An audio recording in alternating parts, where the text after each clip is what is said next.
Hello, ನಮಸ್ತೆ. Kiran Kumar Xi'an ಕನ್ನಡದಿಂದ. ನಮಸ್ತೆ ಸರ್. ನಮಸ್ತೆ. ಮಾತಾಡಬಹುದಾ ಸರ್? ಇದ್ರ ಮಾತಾಡಿ. ಎರಡು ರಿಯಾಕ್ಷನ್ ಬೇಕಾಗಿತ್ತು ಸರ್ ತಮ್ಗೆ, ಅದಕ್ಕೆ ಕೇಳೋಣ ಅಂತ ಮಾಡಿ. ಹೇಳಿ ಸರ್. ಸೊ ಒಂದು ಇದು ಈ ಸೆಷನ್ ಮುಗೀತು, ನಿಮ್ಮ ಹೇಗಿತ್ತು ಸೆಷನ್ ಅಂತ ಒಂದು ರಿಯಾಕ್ಷನ್. ಇವತ್ತು ಇವರು ಈ ನ್ಯಾಷನಲ್ ಲೆವೆಲ್ ಅಲ್ಲಿ ಒಂದು ಇನ್ಸಿಡೆಂಟ್ ಆಗಿದೆ. ಅಲ್ಲಿ ಓಂ ಬಿರ್ಲಾ ಅವರು ಹೇಳಿದ್ದಾರೆ, ಮಹಿಳಾ ಸಂಸದರು ದಾಳಿ ಮಾಡ್ತಾರೆ ಅಂತ ಹೇಳಿ ಪ್ರೈಮ್ ಮಿನಿಸ್ಟರ್ ಮಾತಾಡಕ್ ನಾನೇ ಬರಕ್ ಹೇಳಲಿಲ್ಲ ಅಂತ ಹೇಳ್ತಾರೆ. ಹೇಳಿದಾರೆ, ನೋಡ್ದೆ. ಎರಡು ರಿಯಾಕ್ಷನ್ ಬೇಕು ಸರ್. ನೋಡಿ, ನಾನು ಪಾರ್ಲಿಮೆಂಟ್ ಅಲ್ಲಿ ಮೋದಿಜಿ ಅವರು ಲೋಕಸಭೆಗೆ ಯಾಕೆ ಬರಲಿಲ್ಲ ಅಂತ ಹೇಳಿ ಇವತ್ತು ಏನು ಸ್ಪೀಕರ್ ಓಂ ಬಿರ್ಲಾ ಅವರೇ ಹೇಳಿದ್ದಾರೆ. ನಾನೇ ಬರಬೇಡಿ ಅಂತ ಹೇಳಿದ್ದೆ. ಯಾಕೆ ಅಂತ ಹೇಳಿದ್ರೆ, ಕಾಂಗ್ರೆಸ್ಸಿನ ಮಹಿಳಾ ಸಂಸದೀಯರು, ಮಹಿಳೆಯರು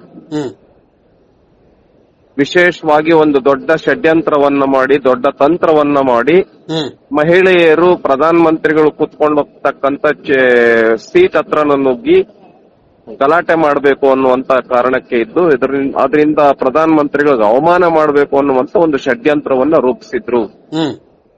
ಆ ಹಿನ್ನೆಲೆಯಲ್ಲಿ ಅವ್ರಿಗೆ ನಾನೇ ಬರಬೇಡಿ ಅಂತ ಹೇಳಿದ್ದೆ. ಇವತ್ತು ರಾಜ್ಯಸಭೆನಲ್ಲಿ ಹೋಗಿ ಪ್ರಧಾನ ಮಂತ್ರಿಗಳು ಭಾಷಣವನ್ನ ಮಾಡಿದ್ದಾರೆ. ನಾನೇನ್ ಹೇಳ್ತಾ ಇದ್ದೀನಿ ಅಂತ ಹೇಳಿದ್ರೆ,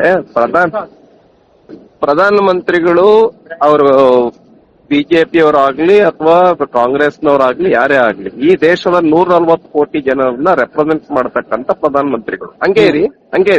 ನಾನು ಫ್ಲೈಟ್ ಹತ್ತಾ ಇದ್ದೀನಿ, ಜಸ್ಟ್ ಮಿನಿಟ್. ಓಕೆ.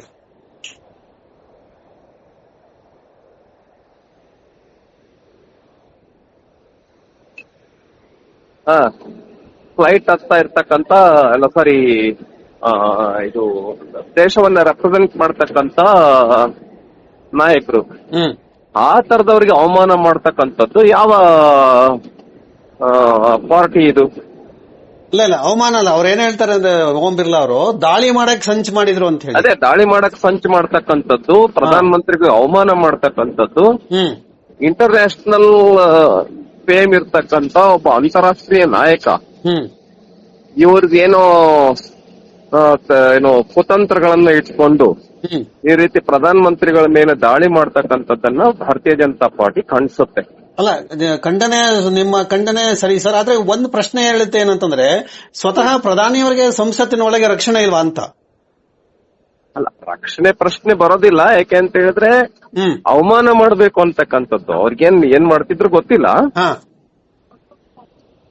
ಪಾರ್ಲಿಮೆಂಟ್ ಅಲ್ಲಿ ಇವತ್ತು ಒಳಗಡೆ ಹೋಗ್ಬೇಕು ಅಂತ ಹೇಳಿದ್ರೆ ಅಷ್ಟೆಲ್ಲ ಬಹಳ ಸುರಕ್ಷಿತವಾಗಿ ಎಲ್ಲಾ ಮಾರ್ಗಗಳನ್ನು ಚೆಕ್ ಮಾಡಿನೇ ಒಳಗ್ ಬಿಡೋದು. ಚೆನ್ನಾಗ್ ಗೊತ್ತು, ಎಲ್ಲರಿಗಿಂತ ಚೆನ್ನಾಗಿ ನಿಮ್ಗೆ ಗೊತ್ತು ಹೇಗಿರುತ್ತೆ ರಕ್ಷಣಾ ವ್ಯವಸ್ಥೆ ಇರುತ್ತೆ. ಹಂಗೆಲ್ಲ ಏನು ಮಾಡಕ್ಕಾಗಲ್ಲ. ಮತ್ತೆ ಬಟ್ ಅವಮಾನ ಮಾಡ್ತಕ್ಕಂಥದ್ದು ಮಾಧ್ಯಮದ ಎದುರುಗಡೆ ಒಬ್ಬ ಮಹಿಳೆಯರು ಹಿಂಗ್ ಮಾಡಿದ್ರು ಅಂತಕ್ಕಂಥ. ಆದ್ರೆ ಅದರ್ ಸೈಡ್ ನಾವು ಇದು ನೀವು ಹೇಳಿದ್ದು ಎಲ್ಲವೂ ಸರಿಯಾಗಿದೆ. ಆದ್ರೆ ಅದರ್ ಸೈಡ್ ಏನ್ ಹೇಳ್ತಾರೆ ಅಂದ್ರೆ, ಇಡೀ ಭಾರತದ ಮಹಿಳೆಯರಿಗೆ ಬಿಜೆಪಿ ಮತ್ತು ಮೋದಿಯವರು ಸ್ಪೀಕರ್ ಅವರು ಅವಮಾನ ಮಾಡಿದ್ರು. ಸೊ ಈ ಮಹಿಳೆಯರನ್ನ ರೌಡಿಗಳು ಅಥವಾ ದಾಳಿಕೋರರು ಅಂತ ಹೇಳಿ ಬಿಂಬಿಸ್ತಾ ಇದಾರೆ ಅಂತ ಹೇಳ್ತಾ ಇದಾರೆ. ದಾಳಿಕೋರ್ ಅಲ್ಲ, ಈಗ ಉದಾಹರಣೆಗೆ ಸರ್ ಏನೋ ಆತರ ಪ್ರಧಾನ ಮಂತ್ರಿಗಳ ಮೇಲೆ ಈ ತರ ಗೂಬೆ ಕೂರಿಸ್ತಕ್ಕಂಥದ್ದು ಸರಿ ಅಲ್ವಲ್ಲ.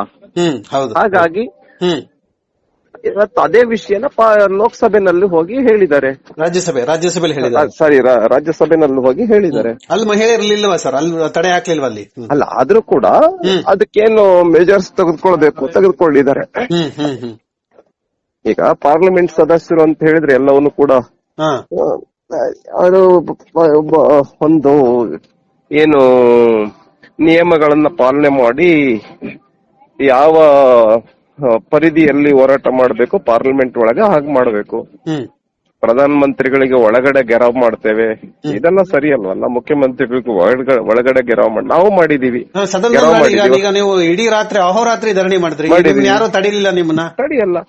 ಈಗ ಉದಾಹರಣೆ ನೀವೂ ಮಾಡಿ, ಆತರ ಮಾಡಿ ಅವ್ರ ಮೇಲೆ ನುಗ್ತೀವಿ, ದಾಳಿ ಮಾಡ್ತೀವಿ, ಇದೆಲ್ಲ ಈಗ ರಾಜ್ಯಸಭೆಯಲ್ಲಿ ಕೊಟ್ಟಂತ ರಕ್ಷಣೆ ಲೋಕಸಭೆಯಲ್ಲಿ ಕೊಡಕ್ ಆಗ್ಲಿಲ್ವಾ? ಯಾಕೆ? ಕೊಡಕ್ಕೇನ್ ಸಮಸ್ಯೆ ಇರ್ಲಿಲ್ಲ. ಆದ್ರೆ ಮಹಿಳಾ ಪಾರ್ಲಿಮೆಂಟ್ ಈ ರೀತಿ ಒಂದೇಟಿಗೆ ನುಗ್ಗಕ್ ಹೋಗಂಗಿಲ್ಲ ಅಂತ ಆದ್ರೆ ಆ ಟೈಮ್ ಅನ್ನ ತಪ್ಪಿಸಿದಾರೆ ಅಷ್ಟೇ. ಸೊ ಅಂತಿಮವಾಗಿ ಸರ್, ಇಲ್ಲಿ ಭಾರತದ ಮಹಿಳೆಯರನ್ನ ಕುರಿತಂತೆ, ಭಾರತದ ಮಹಿಳಾ ಸಂಸದನ ಕುರಿತಂತೆ ಬಿಜೆಪಿಯ ವರ್ತನೆ ಸರಿಯಾಗಿಲ್ಲ ಅನ್ನೋ ಆರೋಪಕ್ಕೆ ತಾವೇನು ಹೇಳ್ತೀರಾ? ಬಿಜೆಪಿಯ ವರ್ತನೆ ಅಲ್ಲ, ಕಾಂಗ್ರೆಸ್ಸಿನ ವರ್ತನೆ.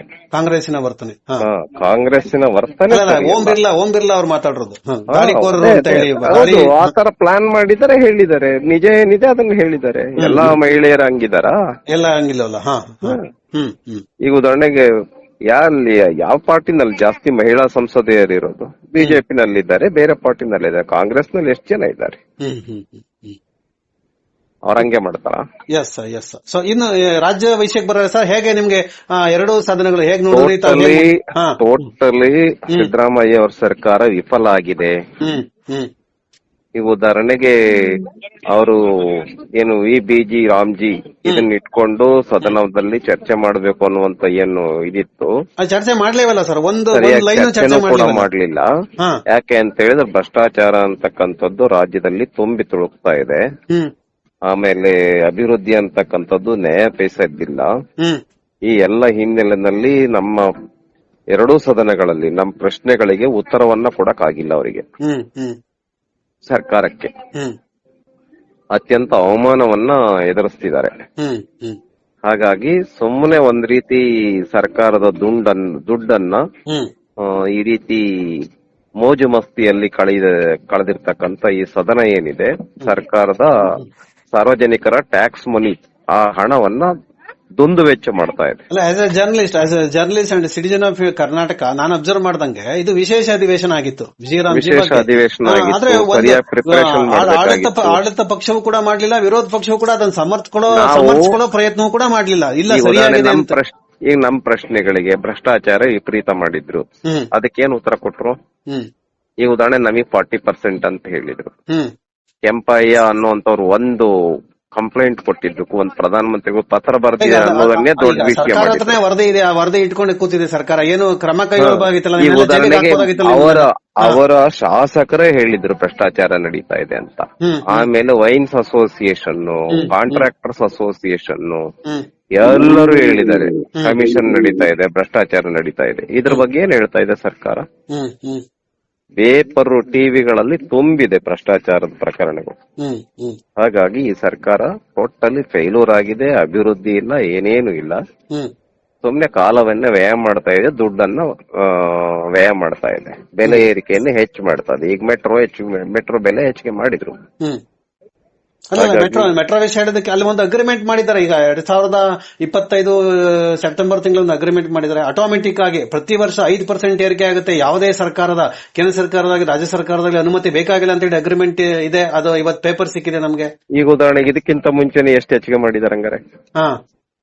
ಇದಕ್ಕಿಂತ ಮುಂಚೆನೆ ಹೆಚ್ಚಿಗೆ ಮಾಡಿದಾರಲ್ಲ. ಹೌದು. ಹಾಗಾಗಿ ಇದು ಸರಿಯಲ್ಲ ಇದು. ಸೊ ಅಂತಿಮವಾಗಿ ಭ್ರಷ್ಟ ಸರ್ಕಾರ ಅಂತ ಹೇಳ್ತಾ ಇದ್ರೆ ಇದನ್ನ ಹೇಗೆ ಎದುರಿಸ್ತೀರಾ? ತಮ್ಗೆ ಈಗ ಅವರು ತಮ್ಮ ವಿರುದ್ಧ ಹೋರಾಟ ಚಳವಳಿ ಮಾಡಿದ್ರು, 40% ಚಳವಳಿ ಮಾಡಿದ್ರು. ಇಡೀ ರಾಜ್ಯಾದ್ಯಂತ ಈ ಸರ್ಕಾರದ ವಿರುದ್ಧ ಹೋರಾಟ ಮಾಡ್ತೀವಿ, ಸದನದಲ್ಲಿ ಹೋರಾಟ ಮಾಡಿದೀವಿ, ಈ ಸಮಾಜದಲ್ಲೂ ಹೋರಾಟ ಮಾಡ್ತೀವಿ ಸರ್ಕಾರದ. ಥ್ಯಾಂಕ್ ಯು ಸರ್, ಮಾತಾಡಿ ಧನ್ಯವಾದಗಳು. ನಮಸ್ಕಾರ ಸರ್. ನಮಸ್ತೆ.